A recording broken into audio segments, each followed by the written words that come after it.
समोरच्या मंडळी हरी अवघाची संसार सुखाचा करीण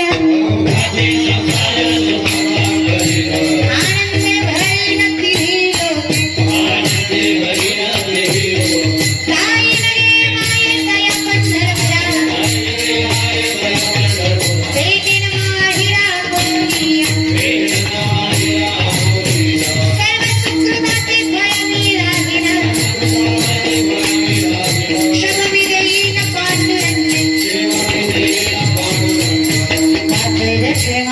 देवी बरी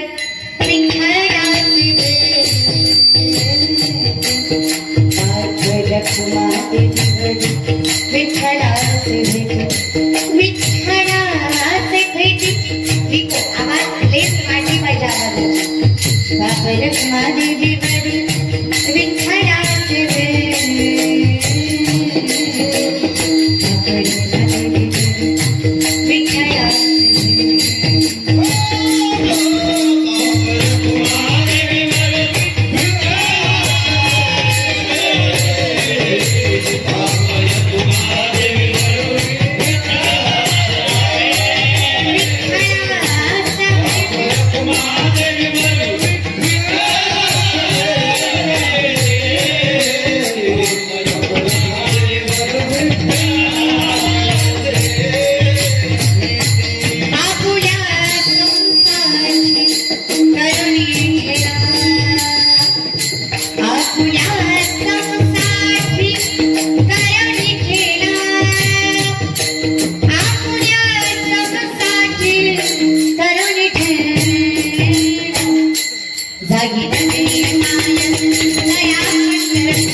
आजची पिढी art commerce science technical mechanical company BHMS MBBS MD आणि कुठल्याही क्षेत्रात करताय शिक्षण ऍग्रिकल्चर लॉ BHMS काही करता तुम्ही आयुष्यात भरतीची तयारी पोलीस भरतीची तयारी MPC UPSC व्यापार करता राजकारण करता संसार करता आयुष्यात काही करता एकदा ज्ञानेश्वरी वाचा केमिस्ट्री बायोलॉजी झुलॉजी प्रत्येक तुम्हाला ज्ञानेश्वरीमध्ये उत्तर मिळेल तुम्ही मला काही बोलता का काही विज्ञान म्हणजे ज्ञानेश्वरी आहे 90% विज्ञान म्हणजे ज्ञानेश्वरी 90% सायन्स इट्स ज्ञानेश्वरी या बल्बचा शो 100-125 वर्षापूर्वी सायंटिस्टने लावला 750 वर्षापूर्वी वय वर्ष 16 असणाऱ्या माऊली ज्ञानेश्वरीमध्ये सांगतात उदकाचे मी आवेशे प्रगटले येते जलकलकीत दिसे तर या विजू माझी असे सगळे काही उदक म्हणजे पाणी आवेश म्हणजे प्रेशर पाण्याच्या प्रेशरनं वीज निर्मिती होते हे आपल्या ज्ञानोबरायांनी वयाच्या 16व्या वर्षी 750 वर्षापूर्वी ज्ञानेश्वरीमध्ये सांगितलेलं विज्ञान याला ज्ञानेश्वरी म्हणायची सासूचेनी सांगतच आहे खंडी जपाय पाणी राज हौस आहे तुझं ज्ञान विज्ञान तैसे वाटून देऊ आम्ही तुम्हाला सांगू खरं काय आणि खोटं काय त्या ज्ञानेश्वरीचा पाया तुमच्या निवासात आहे काय भाग्यवान माणसं तुम्ही अरे हेवा वाट्यावर तुमच्या जीवनाचा बरं ते काय कमी होतं म्हणून माझ्या भगवान विष्णूने मोहिनी स्वरूप घ्यावं आणि त्या भगवान विष्णूच्या शिराचं स्वरूप तुमच्याच गावामध्ये कारण कसं आहे ना देव इथं आला महाविष्णूचा अवतार सखा माझा ज्ञानेश्वर महाविष्णू इथं आहे म्हणून माझ्या ज्ञानोबरांचं स्थानापन्न आणि ज्ञानेश्वरी सुद्धा इथंच आहे कारण तिथं विष्णू आहे तेच मोहिनीराज संस्थान तेच मोहिनीराज महाराजांची यात्रा उत्सवानिमित्त हा कीर्तन सोहळा भाग्यवान आहे तुम्ही विचार करा मी 2 तास तुमच्या गावात आले तर स्वतःला एवढं भाग्यवान समजते तुम्ही राहता खाता पिता इथे स्वतःला किती भाग्यवान समजलं पाहिजे पण हे कलियुग आहे इथं पिकतं तिथं विकत नाही हे जग इतकं विचित्र आहे ज्या देवाचा प्रचार जास्त आहे त्याच देवाला गर्दी जास्त आहे देव सुद्धा प्रचाराला आहे खरंय की खोटे देव सुद्धा प्रचाराला आहे टकल्यावरची केस काढून टकल्यावर केस आहे ना तरी तिरुपतीला बोलवतो इथे मंदिर आहे खांबाचं तिथं जावं देव नसतं तिथे जाऊ नये अशा वादाची मी नाहीये पण इथलं महत्व आधी कळावं आधी माझं कळावं आधी माझ्या बापाला बाप म्हणायचं मला कळावं मी दुसऱ्याला महत्व द्यावं सगळं एकच आहे तिरुपतीचं बालाजी काय पंढरीचा पांडुरंग काय आळंदीचं ज्ञानोबा आहे काय आणि तुमच्या स्थानापन्न झालेलं मंदिर काय सगळं सारखंच आहे फक्त मान्यावरच आहे सर्वांगी नामध्ये हा देही एक सूर्यप्रकाशाचं सहस्रलक्ष्मी आवडींचं वर्णन आहे तर सगळीकडे आहे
विठ्ठलाच्या स्थळी भरला त्रिता ठावरणाही उरला अजून दृष्टीने पाहिना विठ्ठलाची विठ्ठला जिथे सर्वत्र ते मानिच्या भगवंता भक्ती योग निश्चित जाणे माझा वर्णन करतात सर्वत्र देव ते ज्ञानोबा जगाच्या मालकाला सांगतात देवा मी माझ्या सामर्थ्यावर सांगतो अवघाची संसार सुखाचा करीन आजपर्यंत महाराज मंडळीच्या तोंडातून ऐकलं असेल तुम्ही संसार दुःखमुळ चोहीकडे विसरते नाही ते रक्तात दिवस सुख आहे वाडे दुःख पर्वत आहे वाडे हा संसार दुःखाचा आहे बघा याच्यात दुखलं तर चालू घडच आहे पण आम्ही म्हणतो का नाही ना भगवान सांगतात दशाकमश्वकं प्राहुर्यं छन्दांसि स्मरणानि यस्मिन् वेदस्य वेदवित् झाड उलटय म्हणे संसाराचं जमिनीत पंध्या आकाशात मूळ म्हणायचं आणि माऊली म्हणतात सर्वस्कृताचे फळ मी नाही उलट्या झाडाचं फळ भेटेल कसं माऊली माऊली म्हणले त्यांना माहेर कळलं पाहिजे सासर कितीही त्रासाचं असावं ज्याला खरं माहेर कळलं तो दुःखी होत आमची जनाई भक्ती वात्सल्य जनाई माता कंटाळतात संसाराला पण त्यांना माहेर कळत म्हणून त्या जनाई झाल्या त्या वर्णन करतात देवा कंटाळले रे उभगली सासरी मजाता माहेरासिन्या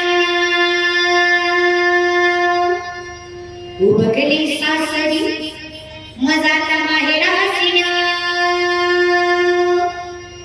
सोडाई गळा जाच तुमच्या पाया पडते हो एवढा जाच सोडा आणि जाच लोकांच्या संसारात मग जेव्हा जनाईला कळलं की या जाच सोडवण्यासाठी कुठंतरी गेलं पाहिजे मग जनाई सांगतात जाते माहेराला जाते माहेराला माझ्या मुळाच्या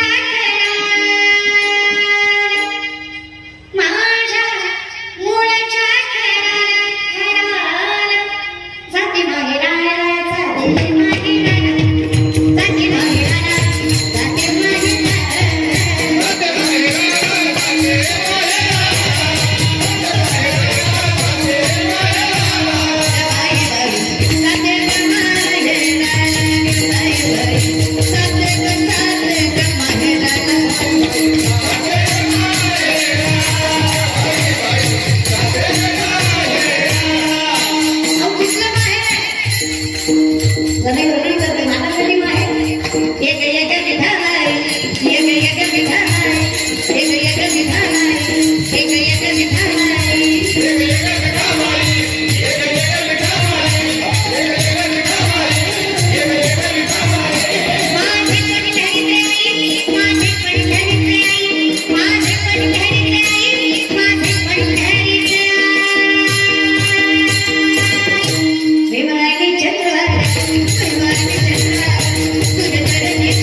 पण अवघड आहे हे कळायला आयुष्य जातं माणसांचं कसं आहे ना तुका म्हणे कैसे आंधळे हे जड गेली विसरू ना खऱ्या देवा ती म्हणा खरा खोटा असतो ना माऊली म्हणतात देव नाही भेटला तर काही त्रास होत नाही भलता देव भेटला की लय त्रास होतो लय त्रास देते शिकवतो कोण रे तुम्हाला 10 दिवस गणपती बुडवताना बाबा आणि बायको भेटणार तू देव ना जीवला नाकाच्या शेंड्यापासून टाकल्यापर्यंत बापाच्या कमरेत लागला आणि देव भेटला तू बाप ठोकला का ग बाय नवरात्राच्या पासून दुसऱ्या दिवशी खूप कळतं देवी मुक्ती म्हणून पोत्यात घरून आणलं पाहिजे सांगायला नाही करायला कोण म्हणतंय देव कोपतो वगैरे देव कधीच कोपत नाही कोपतो तो देव नाही जगत जननी आहे ती आई भवानी आहे कोपत कशी पाया पडते तुमच्या वेड्यासारखं वागू नका नेहमी प्रमुख कारण नाही एकांतीचे ज्ञान म्हणजे तोपर्यंत साधन नाही रे पण लोक आहेत यांचा आंगण्यावर विश्वास आहे पण भुकेवर नाही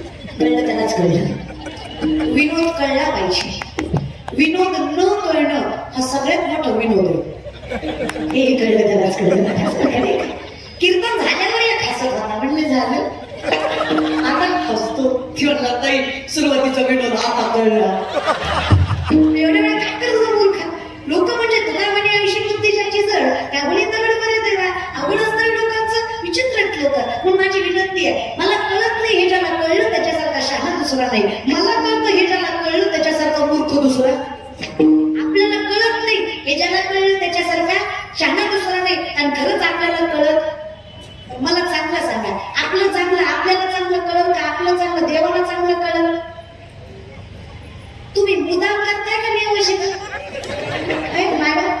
मुद्दाम करताय का तुम्हाला माझी जिरवायची का आणि काही काही माणसं मुद्दाम बोलत नाही ती कीर्तन झालं मित्राला बनणार एवढी पोरगी बोलत होती गोल गोल बघत होते आपल्याकडे पट्ट्या बोललाच नाही कशाचं दादे आहे अहो माऊली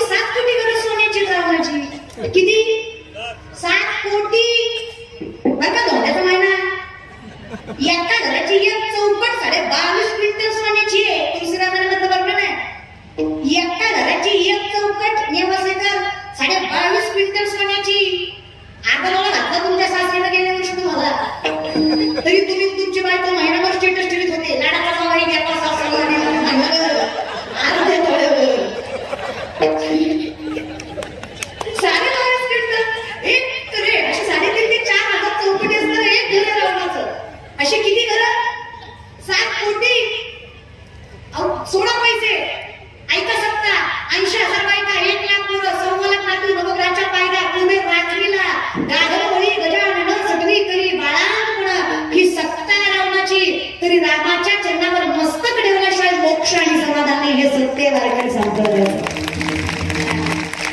टाळ्या वाजवताय पण उपकार केल्यासारखे वाजवत. तुमची टाळी कशी नाही आली बाय आमच्या गावात.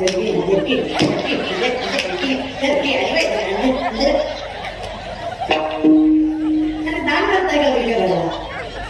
तुमचं म्हणजे कसं माहितीये का, 30,000 लोकांची पंगत एका पट्ट्याने घातली म्हणलं काय दान सुरू व्यक्ती म्हणतो, काय मन मोठं, काय विषय होतं. 30,000 लोक खाऊ घातली. शेतात म्हणला ताई लग्नाला ओरडू तर काय चांगलं म्हणलं खाऊ नाही घातली. म्हणलं कशामुळे खाऊ घातली ती म्हणा इलेक्शन जवळ आलाय म्हणून तिथले ते असं नाही रे, तो खाऊ घालतो हे बघा ना, त्याची तुम्ही मान तरी ठेवा. कारण देवाचं नाम तुम्ही कसंही घ्या बरं, पाप देत नाही. कसंही घ्या, नाही तयारीला भुकेला भेटतं यायला पैसा बोलत. देवाचं नाम कुठंही घ्या, कसंही घ्या, कुठल्याही पद्धतीनं घ्या. मला सांगा मग रागाने खाल्ला मग गोड लागत नाही का? लागतं नाही. काय केलं म्हणजे बोल चालू कर. तुम्हाला असं वाटतंय मी फसवतोय, पण तुमचं कसं झालंय, एक माणूस एसटीत चढला, खाली उतरला, मोठ्या मोठ्यानं हसायला लागला. शेजारच्यानं सहज विचारलं एवढा का हसला? तिळला पट्ट्यानं कंडक्टरला फसवला. कसं काय फसवलं? तिकीट काढलं गेलंच नाही.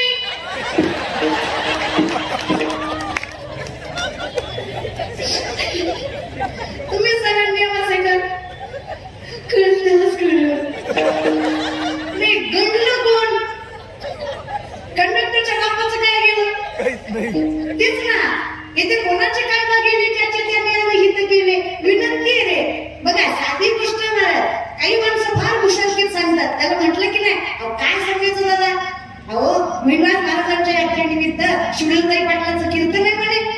शंकरदादा गडाख यांच्या माध्यमातून, त्यांच्या आयोजनातून, त्यांच्या पोरांच्या संयोजकाच्या आयोजनातून कीर्तन ठेवलं. अहो शिवलताई पाटलाचं तुम्ही मंडपाकडे गेले नाही का? शिवाय कौतुकानं सांगतं आपल्याला तसलं पटत नाही.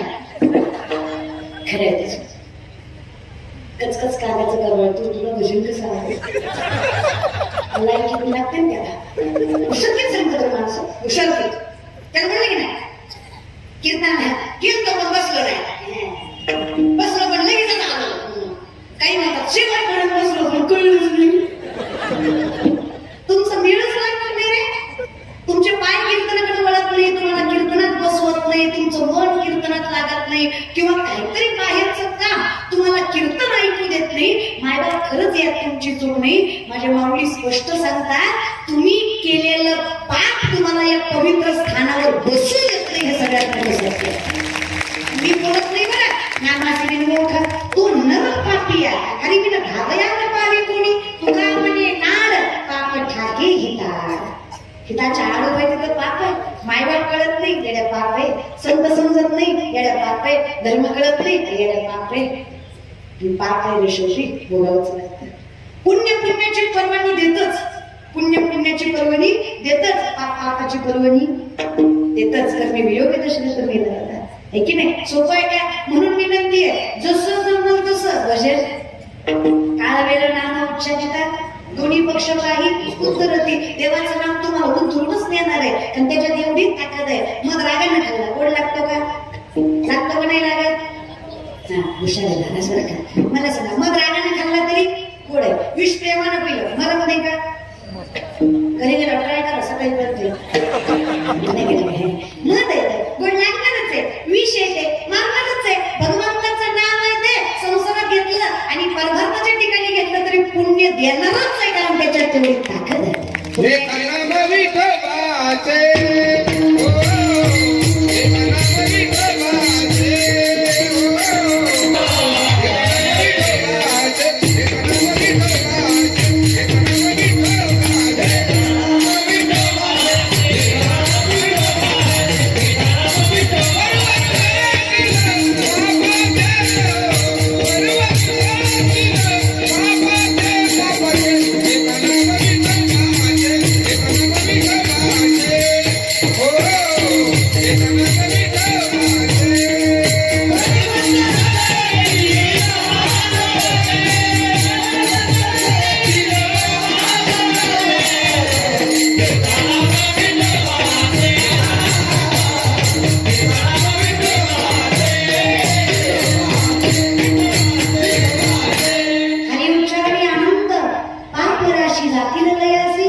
बापे जन्मांतरीचे, पण हे सगळं करायला बहुत सुकृताची म्हणून विठ्ठली कुणालाही देव होतो का दादा, लय भाग्य लागतं. लोक म्हणतात कसं काय जमतं, आणि मग जमत नाही दादा, तेवढं भाग्य लागतं. माझं नवरी सांगतात व्यक्ती जन्माला यायच्या अगोदर व्यक्तीचं ज्ञान जन्माला येतं, प्रारब्ध व्यक्तीच्या अगोदर, व्यक्ती जन्माला यायच्या अगोदर. ज्याला सायंटिफिकली भाषेत आपण जनरेटिव्ह जनरेशन म्हणतो. जे सायन्स तुम्ही आज शिकता ना दादा, ते सायन्स मला ज्ञानमार्गी 750 वर्षापूर्वी सांगितलं. तसे जसेची वाटायला पाहता वैसेची रागा न येता बाळपणीच सर्वज्ञता वरी तयार आहे. माझ्या मुलींचं वर्णन आहे, व्यक्ती जन्माला यायच्या आधी व्यक्तीचं ज्ञान जन्माला येतं, उगच नाही येत. बाळपणीच भगवंतांनी सर्वज्ञान वरलेलं असतं. ते कसं काय वरलेलं असतं, मोठं की द्या कुठे मोठे मी ज्ञानाची पहाट फुटे, सूर्या पुढे प्रगटे प्रकाश द्यायचा.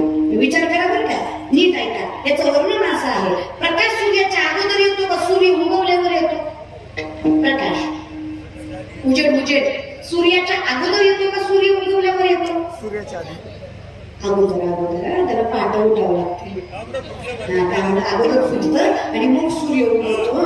आमच्या सुना 8 वाजले तरी असे असते, त्याच्यामुळे आमचं घर अवघडच आहे की नाही. नाही लवकर उठावं का उठावं माहिती आहे, याचं शास्त्र सुद्धा सांगते मी तुम्हाला. सगळे लवकर उठला तर ब्रह्ममुहूर्ताला उठला, तुमच्या शरीरामध्ये ताकद फार राहते, पॉझिटिव्ह एनर्जी राहते. तुम्ही दिवसभर काम केलं तरी थकणार.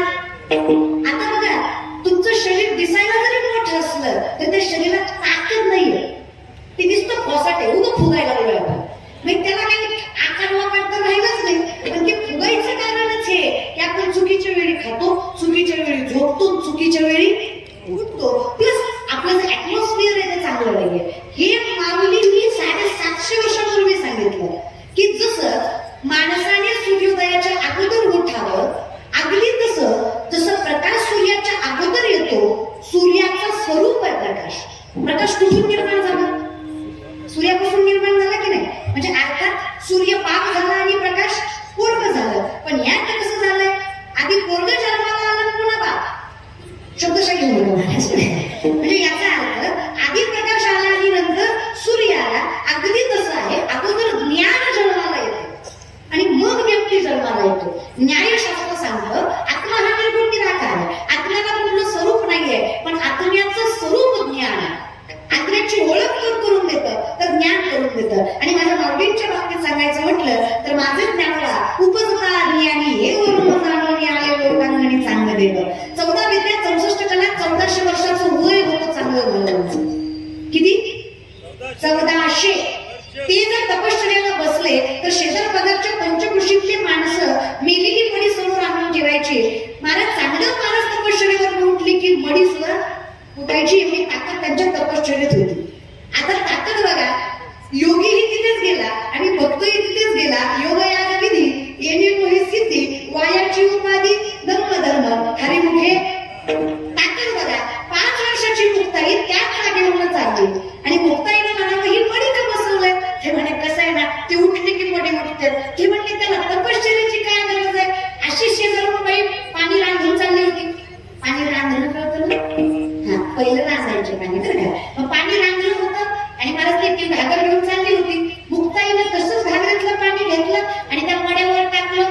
1400 वर्षाची तपश्चर्या करून ज्या योगाने जी शक्ती मिळाली ती माझ्या मुक्ताईला योग न करता मिळाली. म्हणून 1400 वर्षाचे चांगले महाराज मुक्ताईच्या चरणावर मस्तक ठेवतात आणि मुक्ताईचे पहिले शिष्य चांगलं महाराज होतात. तितकी ताकद त्या 5 वर्षाच्या लेखीमध्ये होती. बघा ताकद लक्षात घ्या. आणि तेच चांगला महाराज ज्ञानोबरांना पत्र लिहिताना एकही शब्द लिहिता येऊ नये. ताकद बघा, मुक्ताई म्हणतात एवढं ज्ञान आहे पण कोरा तो कोराच आहे. म्हणजे याचा अर्थ चांगलं महाराजाकडे ज्ञान नव्हतं असं, चांगलं महाराजांचं ज्ञान उपजत नव्हतं. माझ्या माऊलींचा विचार केला. आदिनाथ गुरु मच्छिंद्र तयाचा, मच्छिंद्राने पुढं गोरक्षवाला दैनी प्रसादे निवृत्ती दाताला ज्ञान देवा सार चोजविले. ज्ञानोबरांकडे सार आलं. हे तिथून आलेलं आहे. उपजता सोपं सांगता उदाहरण सांगता. डॉक्टरचं आणि एका माणसाचं भांडण झालं होतं. म्हणलं काय भांडताय दोघं एवढं मोठे मोठ्याने. डॉक्टर म्हणलं बघा ना ते काही कारण नसताना शिवी देतो ही माणूस. म्हणलं काय झालं, डॉक्टरला का शिवी देतो. म्हणलं ते डॉक्टर नाही भांडताय. म्हणलं काय झालं. म्हणलं आयुष्यात ते कधी गोड खाल्लं नाही. नाव ऐकून माझ्या रिपोर्ट मध्ये शुगर आहे. डॉक्टर म्हणला नाही आहे नसली ना तर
हे जे मिळतं ना बहुत सुकृताची अगदी तसं तेच माऊली वर्णन करून सांगतात मोठकी देहाकृती सूर्या पुढे प्रगटे प्रकाश जैसा ज्ञानाचं योग्य तसं मग जिथे एवढे ज्ञानी असणारे ज्ञानोबा आहे ज्ञानोबा म्हणजे ते चालते ज्ञानाचे प्रतिबिंब ज्ञानोबा म्हणजे ओतप्रोत ज्ञान ज्ञानोबा म्हणजे साक्षात ज्ञानानं घेतलेला अवतार ज्ञानोबा म्हणजे ज्ञानाला फुटलेली वाचा ज्ञानोबा काय माझं मार्ग आणि तेच ज्ञानोबा आहे माझ्या भगवंताला ठामपणे सांगतात आणि ज्ञानोबा सांगणारच एकमेव संत बघा तुकोबरा वगैरे ज्ञानोबरांचे कौतुक करायला गेलं तर ज्ञानोबरांची ताकद एवढी आहे कारण प्रत्येक जण प्रत्येक गोष्टीमध्ये निपुण आहे वैराग्य म्हणावं तर तुकोबरा आहे नाम म्हणावं तर नामदेव आहे भक्ती म्हणावी तर जनाई ज्ञान म्हणावं तर ज्ञानोबा आहे प्रत्येक गोष्टीमध्ये प्रत्येक जण निपुण आहे ज्ञानाचं म्हणाल एका वाक्यात सांगते तेव्हा सगळं भगवंतापेक्षा श्रेष्ठ ज्यांचं ज्ञान आहे त्यांना ज्ञानोबा मिळावं भगवंतापेक्षा आणि हे मी सिद्ध करून दाखवू शकतो 17व्या अध्यायामध्ये भगवान श्रीकृष्णाने सात्विक दानाची व्याख्या सांगितली जे दान देश कान पात्र पाहून दिलं जातं कुठलाही उपकार न ठेवता दिलं जातं तर दानम सात्विकम शुद्ध दानाचा नियम आहे दान करावं तर त्याचा बोभाटा करू त्याचा उपकार ठेवू नाहीतर दानाचं पुण्य मिळेल पण हे कलियुग कर्म कमी बोभाटा जास्त अख्ख्या कोरोनात किलोभर तांदूळ दिला पण फेसबुक जाम केला तू दिला कशाला लोकांना घाण सांगायला लागले कोटीचा बंगला बंगल्यावर नाव मातृपितृ छाया त्याच्या घरात गेल्यावर कळलं मातृवाट्यावर पितृवाट्यावर छाया खाट्यावर आग लागत तुझ्या बंगल्याला तुम्ही तू कशाला इतका जग आहे ना जग हे बघा लोकांनी चांगलं म्हणावं म्हणून चांगलं वागायचं नसतं नीट ऐका लोकांनी चांगलं म्हणावं म्हणून चांगलं वागायचं नाही चांगलं वागणं आत्म्याला समाधान देतं म्हणून चांगलं वागायचं चांगलं वागायचं विनंती आहे माझी जगासाठी असंही काय करत तरी जग असंही जग चांगलं केलं तरी वाईटच आहे नाही चांगलं केलं तरी जगाने गुरी बायको केली तरी म्हणतात बाबू याला बरी दिली आणि काळी बायको केली तरी म्हणतात बाबू यानं बरी केली मग काय ब्रह्मचारी ठेवता का त्याला बायको तर करू द्या परमात्माचं मरू द्या लोक येते स्वानुभव पर्सनल एक्सपिरियन्स शांत कीर्तन केलं एवढं आठवतं नुसतं उभं राहिलं त्याला काही कळवती नाही जरा हसून खेळून केलं एनर्जीने केलं येत कीर्तन येत तर काय नाही केला पण नाच नाच केली होती करू मरू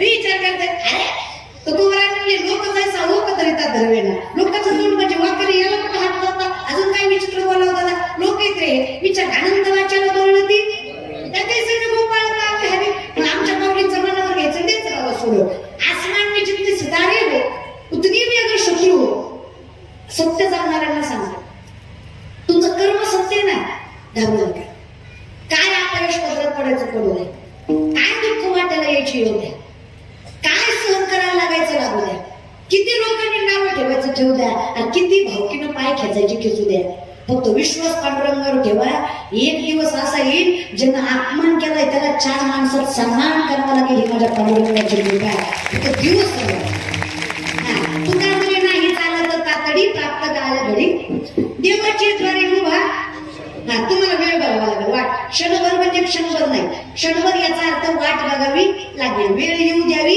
लागेल उभा राहणं म्हणजे कायम स्तब्ध राहणं स्तब्ध राहणं याचा अर्थ तयारी करणं कायम मी ऐकायला तयार आहे संतांचं मी कायम संतांचं नीट लक्ष देऊन ऐकतो कारण त्यांच्या बोलण्यात मी सहज बोलणे हित उपदेश माझ्यासाठी तेच हित आहे आणि त्याच्यासाठी मी स्तब्ध उभा आहे उभा याचा अर्थ कायम लक्ष देऊ नये उभा याचा अर्थ कायम लक्ष देऊ नये म्हणून या विषयाकडे आपली संयमी राहा काही नाही म्हणतो ना म्हणजे येतात पैसे घे पाया घालतात आता वेळ लागणार आहे पण दिवस येणार दादा आपली पण वेळ येणार काळजी करू नका आसमान में जितने सितारे हो उतनी भी अगर शत्रु हो आसमान में जितने सितारे हो उतनी भी अगर शत्रु हो आपका बाल न बाका हो अगर हरी साथ हो जगाचा मालक पाठीशी कुणी काही करत नाही विनंती माझी फक्त विश्वास काय विश्वास असावा ग माय काय विश्वास असावा लहान लेकरू वाटतं बाप त्याला खेळवायला घेऊन गेला लेकरांना हसावून बापानं वर फेकलं पुन्हा जल्लं वर फेकलं पुन्हा जल्लं लेकरू हसलं रडलं हसलं तर रडलं, हसलं मी तुम्हाला वर फेकलं, हसला तर वर मी शिव्या द्यायचा. यू डोंट ट्रस्ट मी, काय ठेवा आज्ञानी लेकरू आहे, निरागस आहे, पण त्याच्या बापावर डोळे झाकून विश्वास. त्याला माहित आहे माझ्या बापानं मला आकाश एवढं जरी वरी फेकलं ना, माझा बाप मला झेलणार. जेवढा विश्वास त्या लेकराचा त्या बापावर आहे ना, माय बाप तेवढाच विश्वास या लेकराचा त्या बापावर असला पाहिजे. हो थोडा त्रास कधी पण तसं प्रेमही लागतं. विश्वास प्रेमाशिवाय येत नाही, विश्वास प्रेमाशिवाय येत नाही. काय प्रेम पाहिजे महाराज. 70-75 वर्षाची म्हातारी दारात कृष्णाचा गोळ काढत होती. उद्धवाने विचारलं, आई काय गोड देव काढला गे? म्हातारी म्हणली, मग माझा जीव आहे त्याच्यावर. कितीची म्हातारी? 70-75ची. आणि उद्धवानं ती माझा जीव आहे त्याच्यावर. असं तसं नाही, मोठा असता तर नवराच केला असता. असा जीव आहे माझं त्याच्यावर. इतकं प्रेम आहे माझं त्याच्यावर, इतकं प्रेम आहे, इतकं प्रेम आहे. डोळे झाकला हात फिरवला की त्याचंच रूप उमटतं. कसं उमटतं देव जाणे, पण त्याचंच रूप उमटतं. एवढं सुंदर देव. उद्धव म्हणला, आई एवढं प्रेम आहे तुमचं, देव चुकला ना? म्हातारी म्हणली, लय माझी देव चुकणार नाही. चुकलं का नाही? काय चुकलं होतं ग? एवढा सुंदर कृष्ण काढला, कृष्णाला पायच नाही काढला. म्हातारी म्हणली, म्हणूनच देवानं तुला गोकुळात पाठवले. तुला फक्त अक्कलच आहे, बाकी काही नाही. प्रेम पाहिजे ना. काय झालं? अरे मी पाय काढायचे विसरलं नाही रे उद्धवा, मी देवाला पाय काढतच नाही. का नाही काढत नाही? अरे उद्धवा त्याला पाय होते म्हणून तर मला सोडून मथुरेला गेले. तिथं त्याचे पाय देणं माझ्या हातात नव्हतं रे. रांगण मी काढली उद्धवा.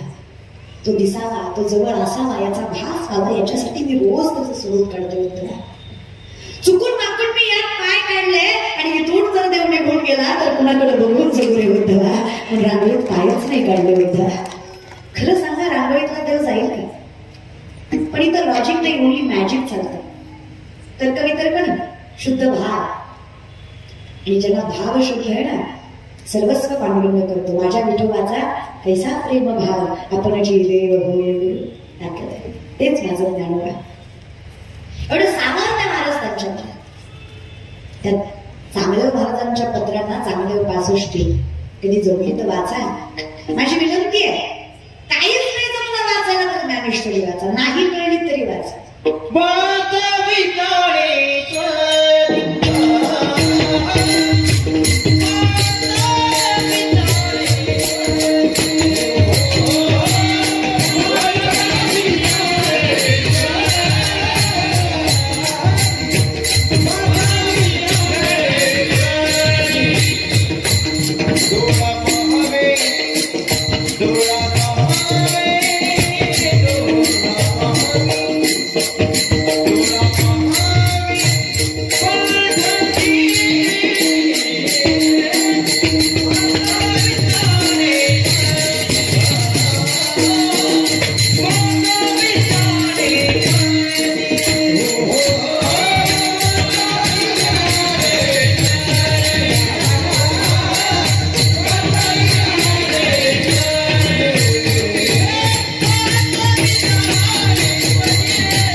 जयाच्या द्वारे सोन्याचा पिंपळ अंगी आईसे बळ रेड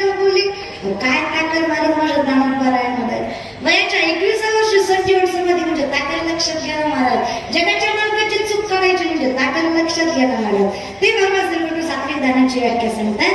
विषयाकडे आले तुम्ही. ज्ञानोबा म्हणतात चुकलात तुम्ही देवा. सात्विक दानाची व्याख्या तुम्ही सांगितली, पण जे दान द्यायचं ते मिळवायचं कसं हे नाही सांगितलं. आम्ही काय करतो, लोकांची खुणं करतो, दान करतो. अन्नयोपार्जितम धन चालतं का?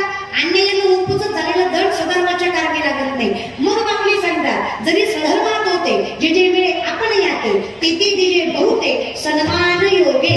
जे दान देश काल पात्र पाहून दिलं जातं, कुठलाही उपकार न ठेवता दिलं जातं. आणि जे धन देण्यासाठी कमवताना धर्म वापरला तर दानम सात्विकम शुद्धम. ताकद लक्षात घ्या. देवाची चूक करायची ताकद ज्या माऊलीमध्ये. आणि हे वर्णन ज्ञानेश्वरीचं. ज्ञानेश्वरी हा ग्रंथ नाहीये. ज्ञानेश्वरी ही जीवन संपत्ती आहे जी तुम्हाला आम्हाला मिळाली. सोपा मार्ग आहे महाराज ज्ञानेश्वरी. नाही कळली तरी वाचा. ज्ञानेश्वरी तुम्हाला नाही कळली तरी चालेल. ज्ञानेश्वरीला तुम्ही कळला तुमच्या जीवनाचं कल्याण माझ्या ज्ञान करायला तुम्ही करतो.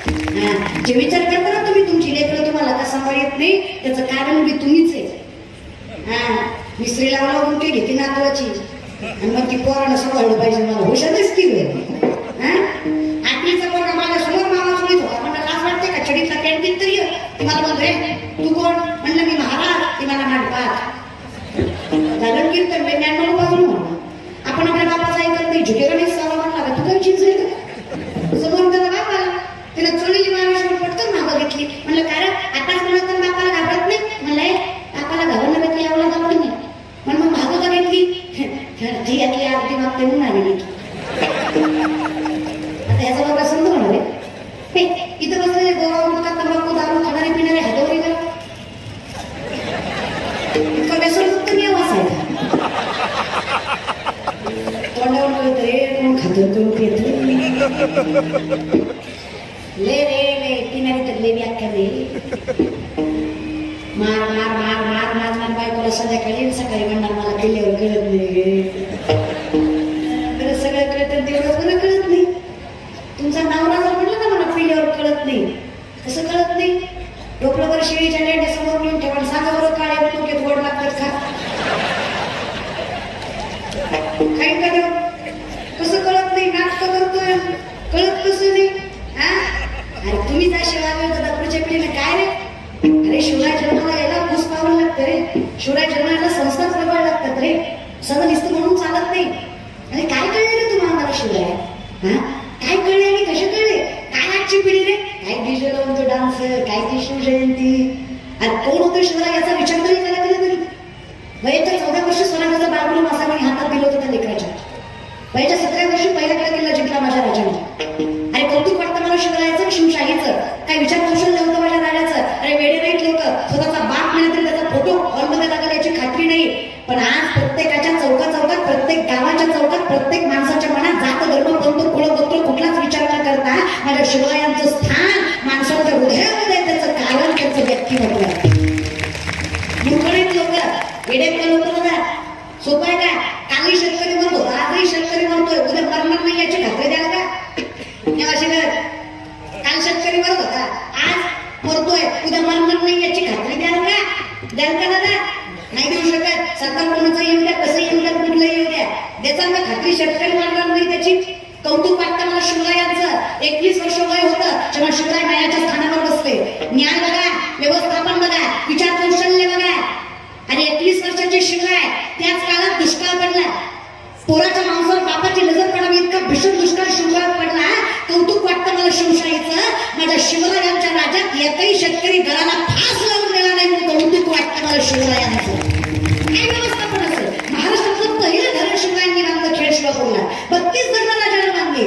या महाराष्ट्रातली पहिली पतसंस्था एका बाईला उभारली जी आदिशक्तीचं नाव मासाहेब जिजाऊ आणि त्या पतसंस्थेचं नाव स्वराज्य. आज प्रत्येक पतसंस्थेचा चेअरमन पुरुष आहे, पण त्याला कळलं पाहिजे पतसंस्था उभ्या बाईने केली होती. काय कमी असतं का मला? जिजाऊ लागते का? माझ्याजवळ शिवराय नाही. कौतुक वाटलं पाहिजे तुम्हाला स्वतःचं. तुम्ही बाई म्हणून जन्माला आलात. कौतुक वाटतं मला. मला भगवंताने स्त्री होण्याचा अधिकार दिला. सगळ्यात मोठं सौभाग्य आहे की जन्म स्त्रीचा आला. सगळ्यात मोठं लय कौतुक आहे माहिती. भगवान आयडिया मॅनेजर सगळ्यात मोठी व्यवस्थापक स्त्री आहे. काय ताकद असतं ना? काय लय गोड आहे का नाही? तुम्ही नेमासाच्या बायात तुम्ही तर लय गोड आहे. आई शपथ तुम्ही लय गोड आहे. तुमचं तोंड सोडलं ना तुम्ही लय गोड आहे. कोणाचं आहे जरा प्रॉब्लेम असं थोडं असतं नाही गेलं त्याच काय असते नाही तुमच्यात ताकद आहे. हे बाकी सगळं सोडून द्या पण तुमच्यात ताकद घे. कौतुक आहे मला जमाचं काय खुश होतं माझ्या मासाच्या धन्य धन्य तुराई शिवरायांची जिजाई आज पूजित महाराष्ट्र सारा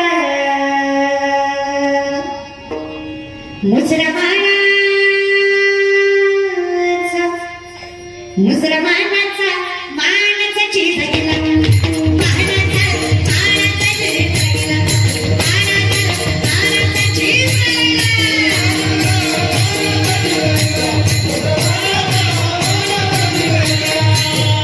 छत्रपती शिवाजीचा स्वाभिमान आहे.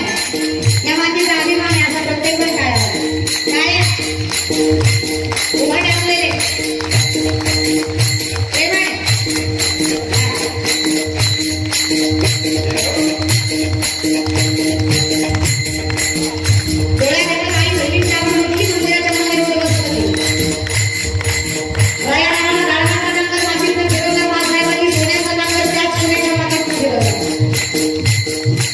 जे हात लेकर फिरून पाठवर टाकायची त्याच हाताला तलवार धरून माती टाकायची त्याच्या माझ्या माणसाला कौतुक मोठवर लावला हातात माझी मुलाची नानाची असाची सूर्याची लोकाची फुलाची बसत धनाची सत्ताची मोरोची बहिण वर्गात तरुण मंडळी अरे मावळा मागावर तर पुढचा गाळ व्हावा 32 इंचासाठी 140 ते 160 किलोमीटर 6.5 ते 7 फूट उंची नजरेत असा अंगणार अर्धा शत्रू बघटले शनी गाळ व्हायचा.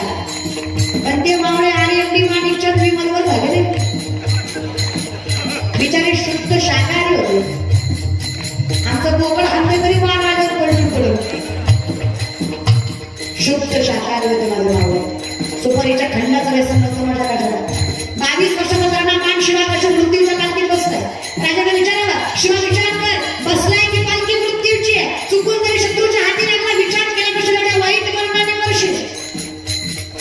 ते तरुण पाच वर्ग राजाला म्हणतोय डोळ्यात पाणी आणून राजा काय बोलतो राजा आवाजी जगाची घेऊन एकच पण बघितलं बघा मी माझी माय म्हणायची शिवाला जगत दिसतो तो लय भारी वाटायचं विष्णू पाव मारायचो मी माझं तिसरं शिवबाला जगत आहे 20-30 होतं तरी एवढं कौतुक वाटायचं. हा शिवबा राजाचं आसनं मला होतंय. राजा तुमचा पोशाख तुमचा मुकुट ज्या मस्तकावर आहे त्याला मृत्यूचं भय वाटतं कसं राजा माणूस मेल्यावर पाठ सरत येते. राजा माणूस मेल्यावर पाठ सरत येते. मी जिवंत असताना माझ्यासाठी हिंदवी स्वराज्याच्या धड्याच्या डोळ्यात पाणी आलंय काय सौभाग्य या शिवा काशीलाचं.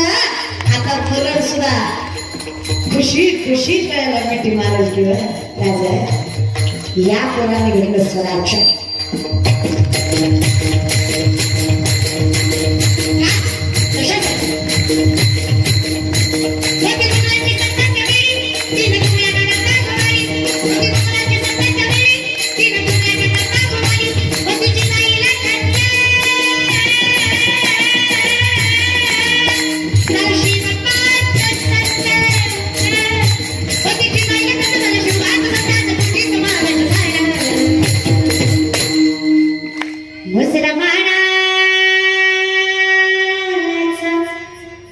मुसलमानाचा मानाचा चिंता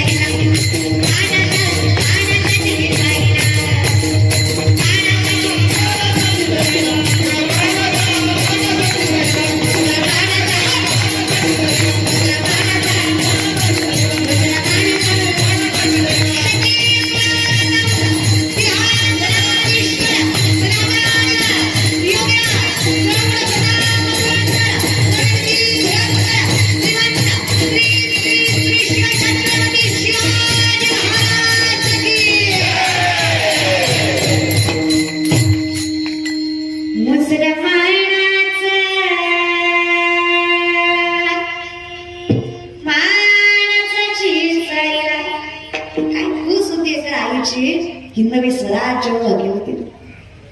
कौतुक वाटतं दादा. आणि जे म्हणे जा नाही तर घरी जाऊन पिटवून घ्या. अरे जरा काय कौतुक बितून नाही का तुम्हाला नुसतं शाट काढले आणि जे प्रेम पाहिजे खरंय म्हणा, 500,000 मतदान करणाऱ्या जाती आपल्याला शिवराय कळणार आहेत का? पात्र द्यावी लागते ना. आमचं म्हणजे येतं ना यार. आम्हाला फक्त माझी गाडी, माझी भाडी, माझी दाढी, माझी बॉडी, माझ्या बायकोची कळण्यासाठी तुझी दाढी जुळते, माझी पिढी पिटते. आपण लय विचित्र माणसं. आपल्यासाठी जे मेले का त्या बिचारीवर बसून विचार करीत असतात. ती म्हणत असते, यहाँ कोई मरे वोटों के लिए तो कोई मरे नोटों के लिए. भगत सिंह सुखदेव भी सोचते होंगे हम भी मरे की हराम जादू के लिए. गेलो तरी कोणासाठी बाबा? हे एवढं प्रामाणिक भारत आहे की तो पाणपोईवरचा ग्लास सुद्धा साखळीनं बांधावा लागतो. किराणा दुकानदाराचा पीठ सुतळीनं बांधलेला असतो. त्याला माहिती गावला इमानदार आहे बाबा, 2 रुपयाचा पण बांधल्या.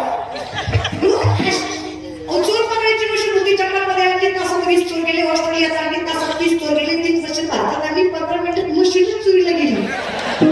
इतके टॅलेंटेड लोक आहेत ना आपल्या भारतात, आपल्या महाराष्ट्रात. नाच करायचं नाही. पण हेच लोक जर चांगल्या दृष्टीमधून वापरलं तर काय वाईट होणार आहे? रक्त आपल्या शिवरायांचंच आहे नाही, एक तर वापरलंच चुकीच्या ठिकाणी.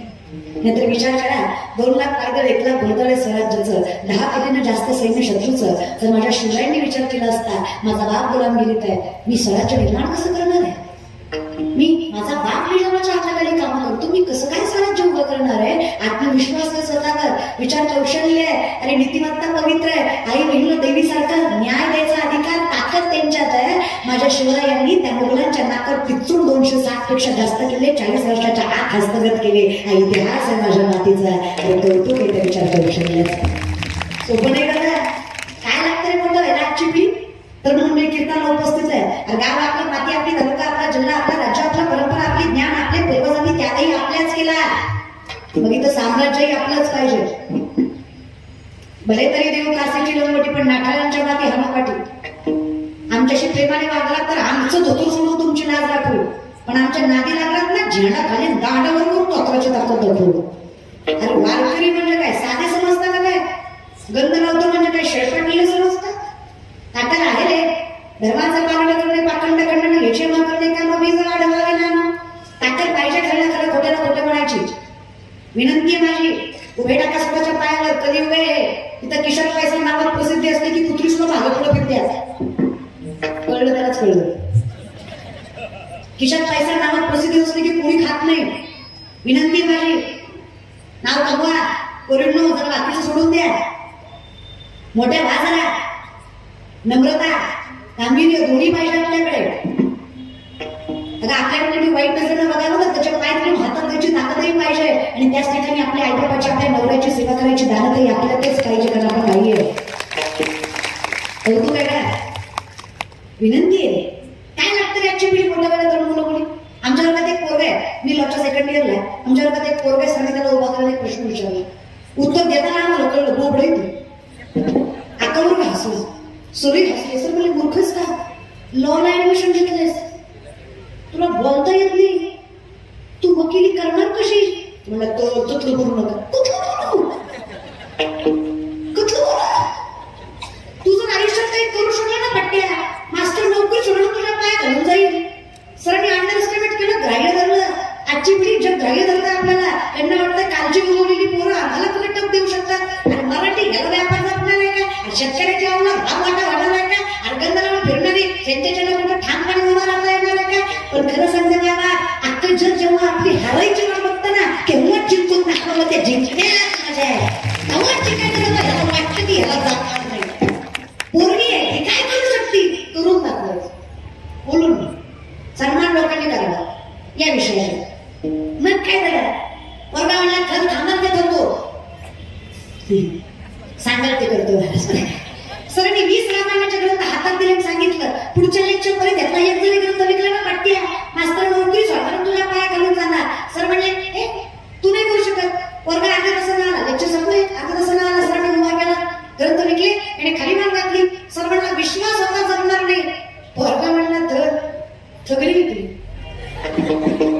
तुम्ही किती सांगितलं होतं? मी थगडी विकली. सर म्हणले कस का? थोपाय म्हणला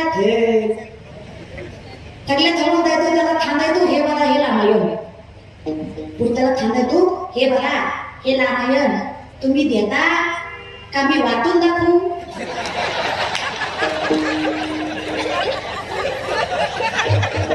लोक म्हणले ती पण वाचून होय पण तुझ्याकडनं तिथं ऐकण्यापेक्षा घेतलं स्ट्रॅटर्जी रे गरीबी कावा दुनिया झुकती है जुगाड़ वाला चाहिए. अरे नसन मनगटात ताकद तर चालतंय, विचारात ताकद असली तर जग नतमस्तक होतंय. फक्त ताकद विचारात असावी, ज्ञानात असावी. आणि ज्याच्याकडे ज्ञान आहे ना, आज काय लागतं ज्ञानांचं शिडी म्हणण्याचं काम करा. ताकद तेवढी आणि एवढीच ताकद आहे की जगाच्या मालकाचा नियम सुद्धा म्हणतात 20,000. बरं एकट्या दुकट्याचा आहे का? एका ठिकाणाचा आहे का? मृत्यू, पाताळ, पृथ्वी प्रत्येक ठिकाणी. अहो मी स्वर्ग, पाताळ, पृथ्वी या प्रत्येक ठिकाणाचा उद्धार करेल. माऊली कुठल्या सामर्थ्यावर म्हणतात? माऊली म्हणतात मी करेन याचा अर्थ मी करेन का? नामाने केशव राजा केला नियम चालवले माझा. मी बोलावं आणि करायचंय त्यानं करावं. आम्ही काय करावं? जाई नवी माया त्यानं काय करावं? अवघाची संसार मी करेन. याचा अर्थ मी कोण आहे? माऊली म्हणतात मी कोण आहे? अगतार पांडुरंग नाव ठेवले ज्ञानी हरती ज्ञानराजा महाकैवल्य तेजा. कोण ज्ञानोबा आहे? महाविष्णूचा अवतार. मग काय बरं माझ्या ज्ञानोबारांना सांगा ना. सोपं आहे ना दादा, मला सांगा आपण केला संसार सुखाचा होईल का? देवानं केला संसार सुखाचा होईल? देवानं केलेला लग्न नामदेव राहायचं, नवरीला जाई वरबाई बनाई वरबाप दाऊ शेठ आणि लग्न लावायला ब्राह्मण पांडुरंग तो संसार परमार्थापेक्षा गोडी ठेवला आहे. आणि महाराज गरीबाची होती का राजाई? 3.5 क्विंटल सोन्याचा पलंग होता राजाई मात्याला झोपाया माहेरी. किती? 3.5 क्विंटल 350 किलोचा पलंग होता. पलंग बरं का निवासाच्या बाया पलंग माहेरी झोपाया. एवढी श्रीमंती बापाची. पण नामदेव यांच्या घरी दिलं. नामदेवरा भजनात येडं झालं, सगळं गेलं. तरी सुद्धा नवऱ्याला जी शिवाय बोलत नव्हती. चहा जे, पाणी जे, स्वयंपाक जे. तुमचं घर आहे ना?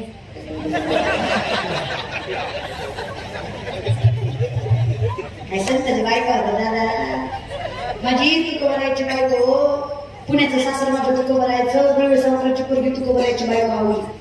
गुळवे सावकाराची पोरगी तुकोबरायची बायको आवली. 35 एकर ऊस होता आंबरीच्या बापाचा. नेवाशात नाही दादा, पुण्यात.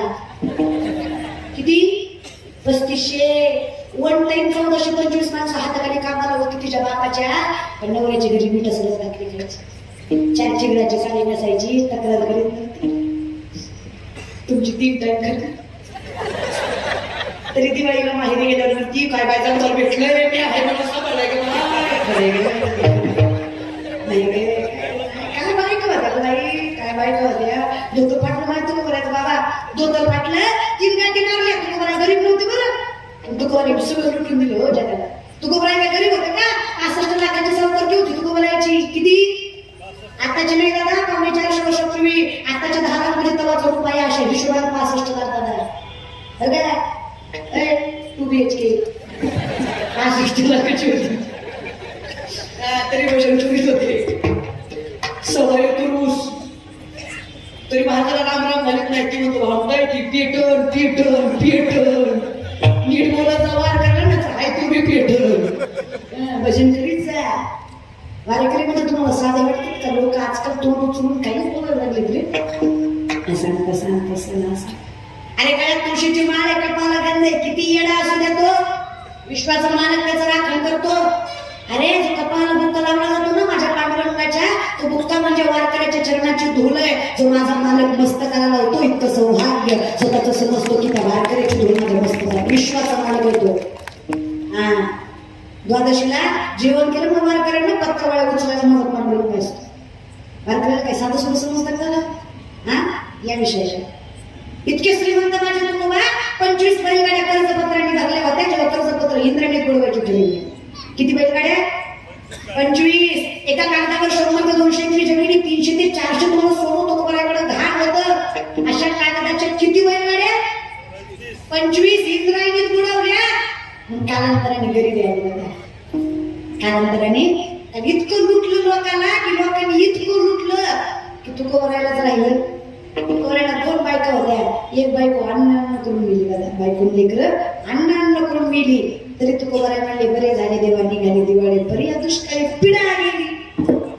मी पिढ्या तुकोबाला येतं दादा ते तुकोबाला काय ताकद म्हणस काय श्रीमंती त्या आवडीची काय तुकोबारायची परिस्थिती बेकार आली दादा माहेरी श्रीमंती पण मागितलं नाही दादा दुधार पटलं दोराने शिवायला दोरा एवढी अवस्था बेकार दादा कोणी देत नाही दादा काय ती मारल्या खाल्लं 2 पळसाची पानं लावली माझ्या नवऱ्याचं धोतर पाटले जगाला दिसून येईल लोकांनी माझ्या नवऱ्याला दिसून नात्याची लाज राखती ना ती घरची खरी लक्ष्मी असते आमची माणसं आल्यावर मुदाम करते पाहुणा आल्यावर म्हणती सिलेंडर संपलाय महाराजाला चहा कशावर टाकू तू एक काम कर आलेला महाराष्ट्र सिलेंडरवर बसव खांड पेटीवर मोकळच्या म्हणजे महाराज बोलला तुम्ही मोकळी देव कुठल्या स्वरूपात देव काय सांगता येत नाही त्याला कुत्रा आला तरी पोटभर खाऊ घातल्याशिवाय पाठवलं काय अहो कुत्रा पोळी घेऊन पळताय माझा नंदवराय पाठीमागं तुपाची केटली घेऊन पळताय का कारण त्यांनाच कळलं ते श्वान नाही तो माझा पांडुरंग आहे आणि माझ्या पांडुरंगानं पोळी दिसली खाती तर ठसका लागला त्याला मऊ लागावी म्हणून तूप घेऊन पळत होत अहो काशीचं मागे नाथ बाबांना घालवलं माझं अहो काय कौतुक करू माझ्या संताचं मग काय कौतुक करू माझ्या पांडुरंगाचं 36 वर्ष जगाच्या मालकानं नाथाच्या दारात कवडी पाणी मारलं अहो तुकोबारायची बायको जिजाई 2 जिजाया झाल्या तुकोबारायच्या एका बायकोचं नाव जिजाई पायात काटा रुतला तिच्या तुकोबाराला भाकरी द्यायला जाताना विश्वाच्या मालकानं कारभार सोडला पंढरीचा नाथ अखिलकूट ब्रह्मांड चालक जगाचा मालक पांडुरंग आणि तिथला सगळा कारभार सोडून जिजाईचा पाय हातात घेतला आणि मांडीवर ठेवला आता शेतकरी असेल तुम्ही तर तुम्हाला माहित असेल जर रानात काटा रुतला तर तिथं काय पाणी असतं का दादा बघायला काटा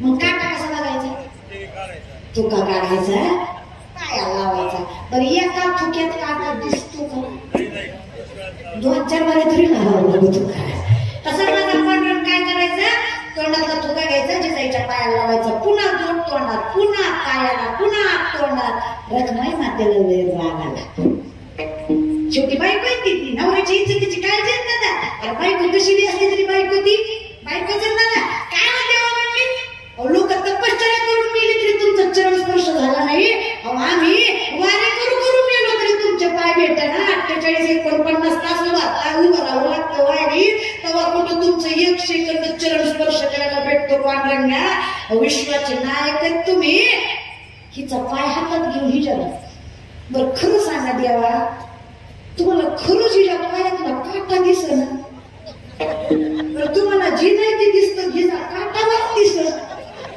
हा ना न सांगता तुम्हाला कळू येते अंतर लोकांना देवाला तुमच्या मनात सुद्धा कळतं आणि हिच्या पायातला काटा दिसना येडेवाडी करता का असं करू नका देवा लोक काय म्हणतील लोकांचं काय घेऊन बसली गरज ना तुला काय वाटतं अगं काटा तो मला बी मीच आहे काटा काय म्हणाले मीच आहे माझ्या तुकोबाची अर्धांगिनी आहे माझ्या तुकोबाचा संसार या 2 हाताने सांभाळते ती माझ्या तुकोबाची बायको आहे तिच्या पायाची धूळ माझ्या मुखाला लागावी म्हणून केलेला एवढा 8 तास आहे नाही तर काय गरज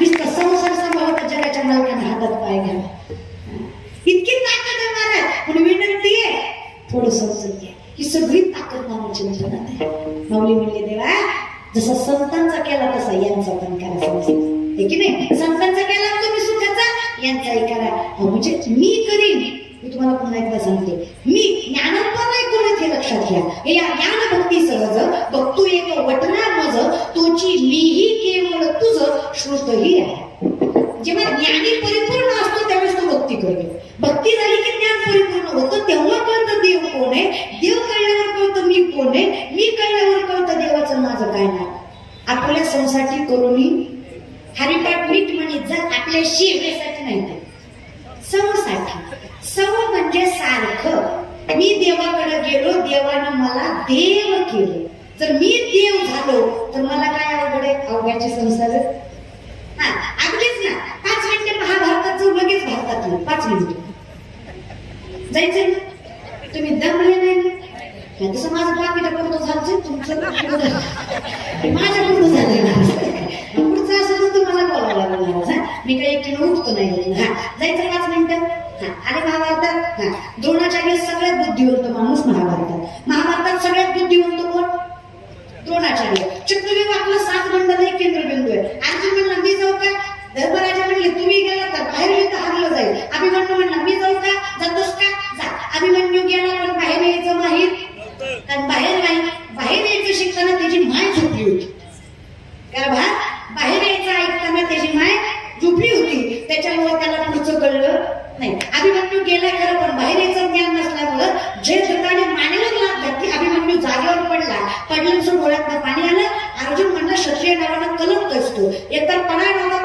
म्हणला तर जगायला नव्हता पाहिजे. क्षत्रिय कसा आहे, एक तर हरायचं नाही आणि हरलं तर हरायच्या आधी जीव सोडायचा. एक तर पडायला नव्हता पाहिजे, पण त्या पडला तर जगायला नव्हता पाहिजे. अभिमन्यू म्हणला पडलो पण रडत नाही. जे ठिकाणी मानेवर लाग घातली त्याचा बदला मला घेता आला म्हणून डोळ्यात पाणी आलं. सगळं क्षत्रिय सोड जीव. अर्जुन जिवंत आहे, बाप जिवंत होईल.